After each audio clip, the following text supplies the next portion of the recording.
Chapter 3. Brendan grudgingly gave his approval, and Roberto took me ring shopping. I pulled him away from the more elaborate ring sets. Those are pretty, but not really me. I don't want to walk around worried about someone jacking me for my rings, I said. Worry is a sin. Trust God to protect you. He loftily instructed. I rolled my eyes and stuck my tongue out at him. Roberto laughed and pulled me into a hug. You're so silly sometimes, he said as he chuckled. We finally found a compromise.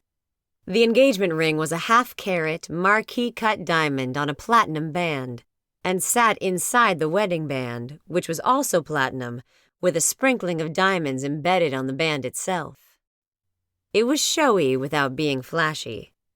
I loved it. The sales clerk measured my ring finger and sent the ring off to be fitted. You know, we need to tell Pastor Williams we're engaged, Roberto said as we left the jeweler's and walked the rest of the mall. I knew, but I was enjoying it being our little secret. Of course, once the ring was on my finger, word would spread like a forest fire during a drought. A thought struck me. Have you told your boys? Granted, his sons were all grown, but they were still his children. Told them the night I proposed. They're happy for me.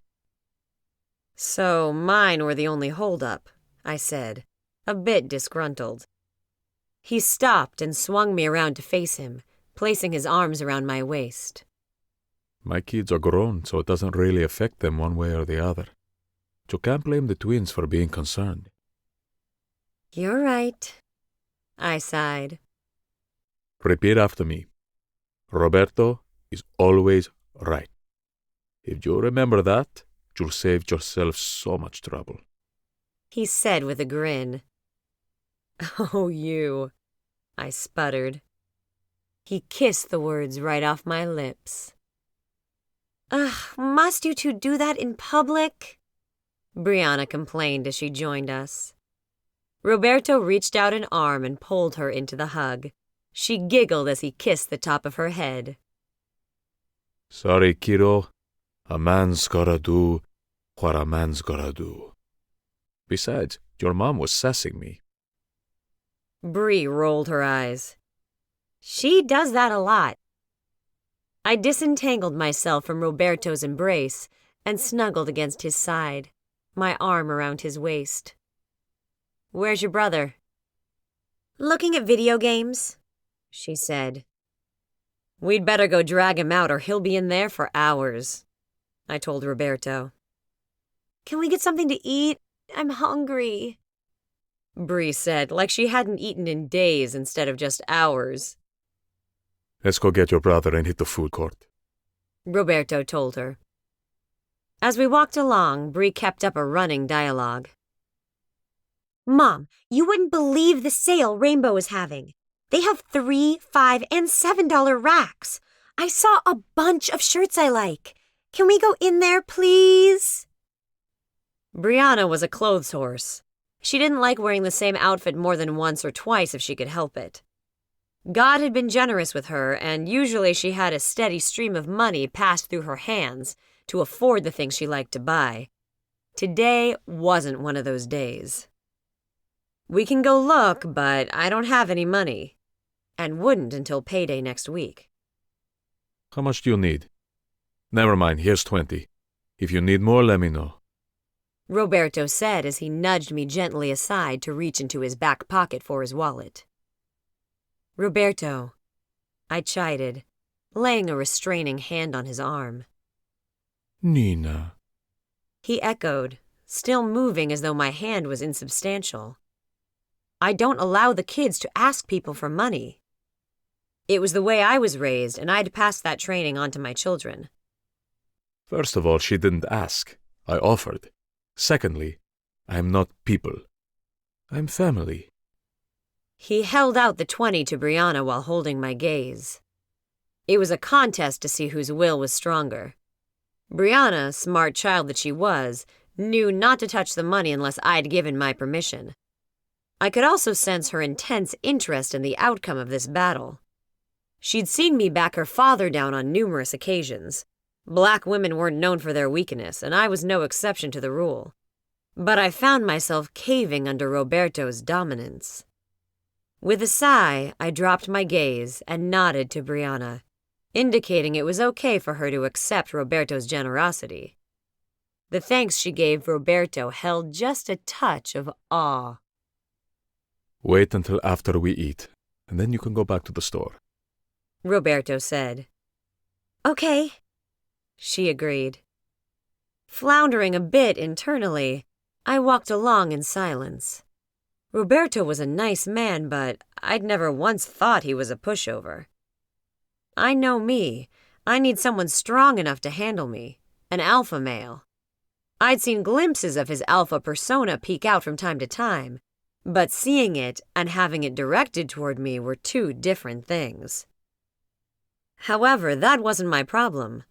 Roberto's actions brought home to me that no longer would I be the sole voice of authority in the twins' lives. Their father didn't count. From the very beginning, I outsmarted and outwilled Tyrone in every area, including parenting.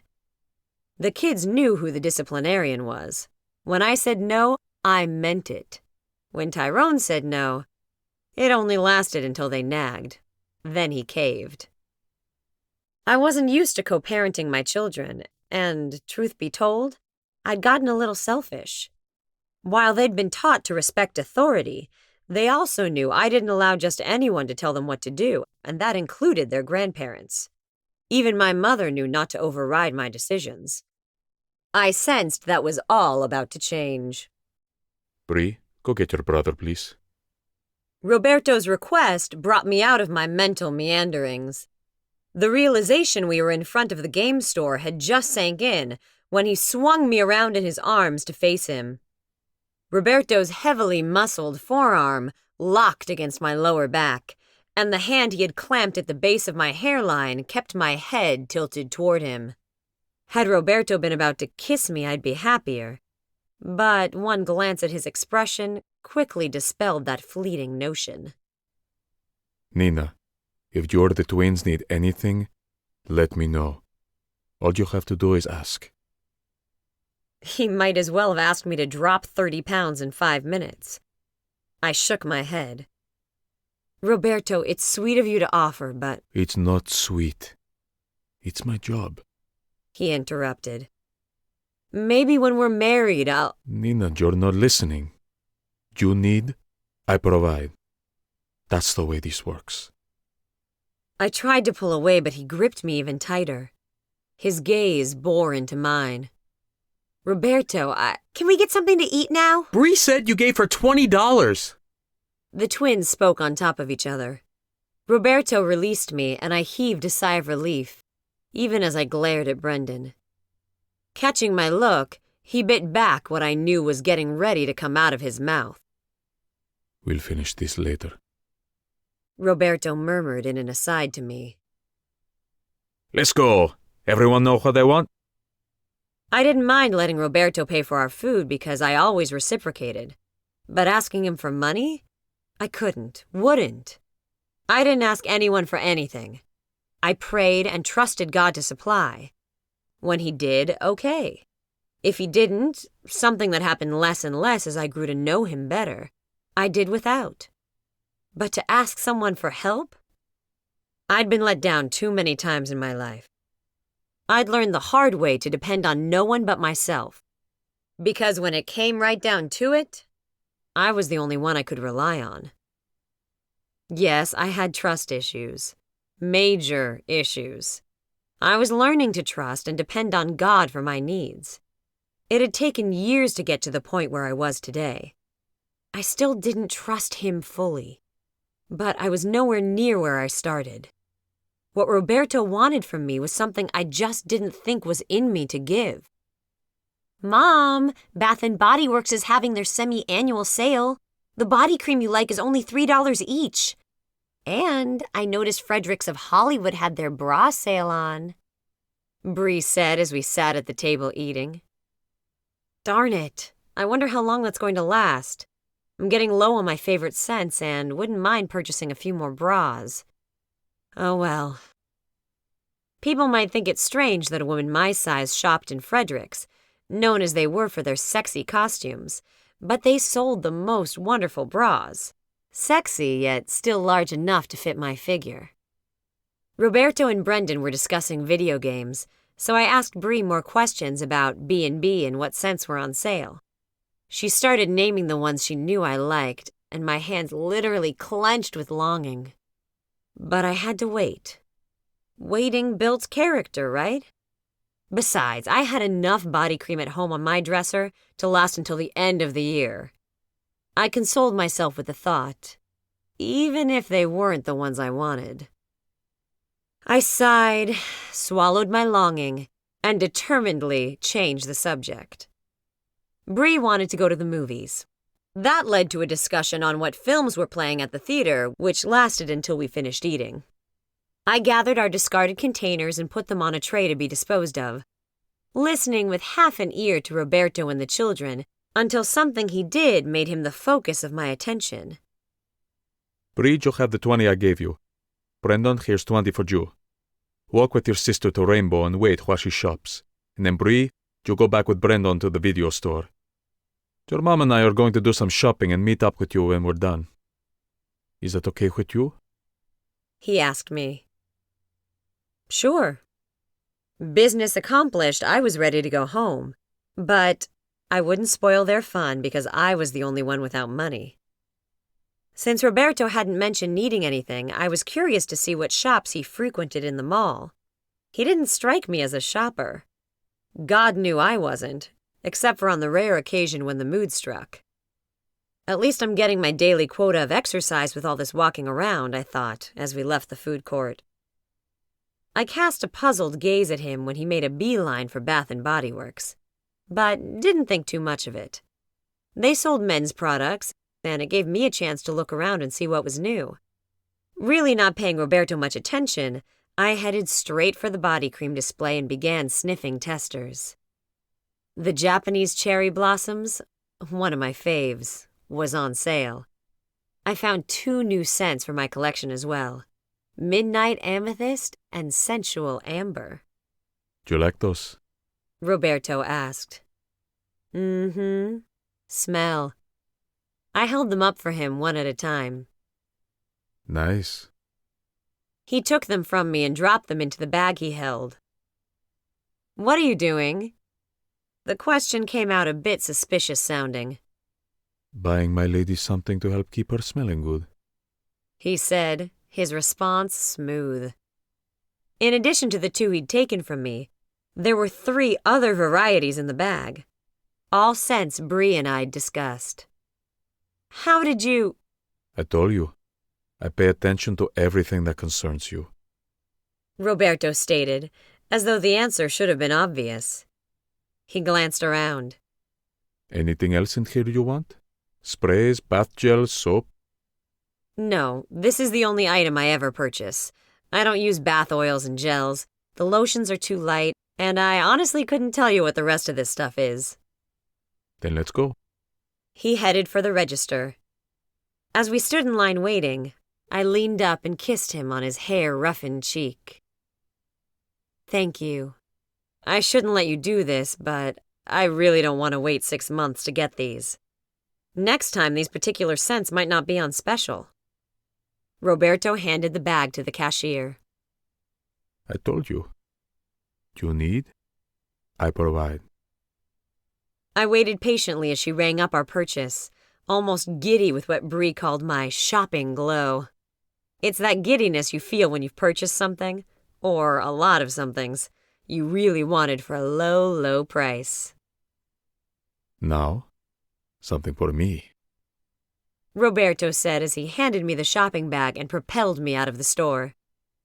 I chattered about this and that, swinging the bag in one hand while holding tight to Roberto with the other. As usual, the mall was pretty packed, but it wasn't too bad, not like during the holidays. I was speculating on where the kids were and what they'd purchased, when Roberto suddenly veered to the right, towing me with him. My purse dropped from my shoulder, and I had to adjust my grip on the B&B bag to catch it. By the time I looked up, we were standing in the middle of Fredericks of Hollywood, and Roberto was holding a bra in his hand. His gaze bounced from the lingerie to my chest and back again. "What are you doing?" I hissed, amused and slightly embarrassed. I told you. Getting something for me. I don't think that's your size. Maybe a smaller cup, I helpfully suggested. Very funny. He chuckled and held it up to his chest. Maybe a different color. What would you think? "Can I help you?" the saleslady asked. She'd come up while we were clowning. My fiancé wants bras. At least 4. They're 2 for the price of 1, correct? "Yes, sir." Honey, tell the nice lady what you want. While I see what else I like. He said and walked off. "Would you like to be measured?" "No, I know what sizes I need," I said absently. The end? Still Surely staring not. at Roberto's retreating Don't worry. back. Nina and Roberto's story continues in wedding? season 2. She asked, conversationally. "We haven't set a date yet." "He seems like a nice man. You're very lucky." "Yeah, I am." Then I got down to the business of selecting bras. When I had the styles and colors I wanted, she took them to the register, and I walked over to see what had Roberto so captivated. I think you need some of these. In his hand, dangling from a hanger, was a pair of black thongs held together by itty-bitty strings. I thought of what my friend TJ said about thongs. "Girl, if I wore that, they'd have to call search and rescue to find the string and pull it out of my butt." Grinning hugely at the memory, I said, "I don't wear thongs. I prefer to go bare." His eyes flared, and his gaze dropped to my midsection as though he'd suddenly developed X-ray vision. His hand snaked out to rub along my hip, feeling for panty lines. You're wearing today? Disappointed. He growled and pulled me closer. Tease. He complained, right before dropping a kiss on my laughing lips. "Is there anything else I can help you with?" It was the same helpful, quickly becoming annoying saleslady. I want some sexy underwear for my sexy lady. Roberto said, still caressing my butt. The expert glance the saleslady slid my way measured my size, and for a moment I was uncomfortably aware of my large dimensions. It brought home the fact that I was going to be getting naked with an attractive, very in-shape male soon.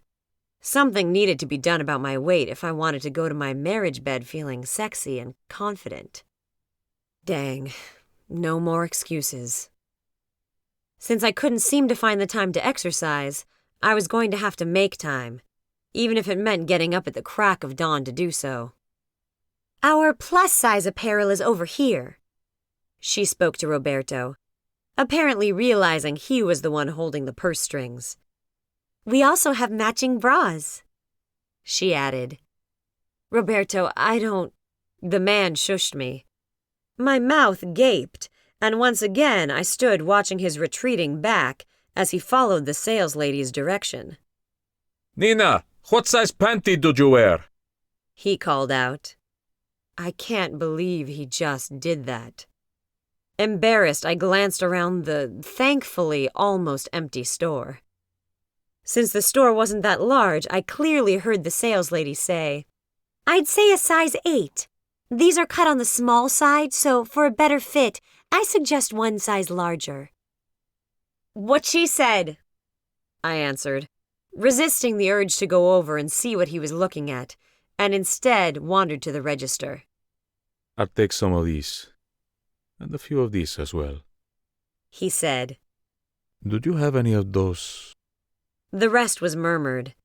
A glance over my shoulder revealed Roberto leaning close, hands working as he described what he wanted.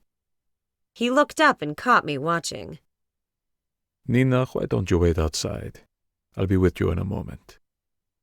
Feeling my eyebrows arch to my hairline, I nevertheless did as instructed. If Roberto was buying me sexy lingerie, I definitely needed to start working out. Tonight. No more avoiding the mirror, complaining about the rolls around my midsection, or being disgusted by the cellulite on my thick thighs.